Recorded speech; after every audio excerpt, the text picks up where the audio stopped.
Kopš brīža, kad Daugavas Dzevumē pazuda mājas un taciņas, pa kurām vairākās paaudzēs staigājuši plosnieki un zvejnieki, lai dotu vietu Rīgas HES celtniecībai, ir pagājis pusgadsimts, bet cilvēku atmiņas joprojām ir dzīves. Pašiem jānojaut. Pusmetra augstumā vajag atstāt.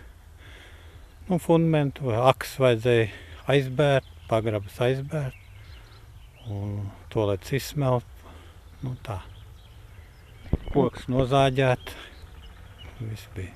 Šodien Dolas sala atkal uzmirdzējusi visā pilnībā, šoreiz gan telniecības ansamblī, kur celiņš izveidots kā Daugavas gultne, it kā lidojošie akmeņi simbolizē salas zudušo daļu, bet pārējie apstādījumi attainos salas palikušo jeb dzīvo daļu. Pirmā ideja bija tāda, viena akmena kādām 12 mājām, un tad, kad sāka krāties un parādīties tās mājas, tad izrādījās, ka Dolas salā vien ir 84 mājas, Salaspilī ir vēl 80, Ķekavas pusē arī.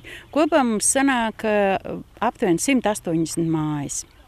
Piemiņas ansamblī izmantot Latvijas laukakmeņi, kuros pēc fotogrāfijām izveidotas kādreizējās sētas un ierakstīti 8 gadu laikā iznīcināto māju vārdi. Man vispār patīk tādas reālākas lietas, un man liekas, ka viņas vairāk uzrunā cilvēku, vairāk atpazīstamas ir, jo tām mājām ir portretiska līdzība, un es gribēju parādīt tieši, ka tās ir tās Dolas salas aina, Dolas salas motīvi. Sajūtas ir tādas, kā lai saka, īpatnējas.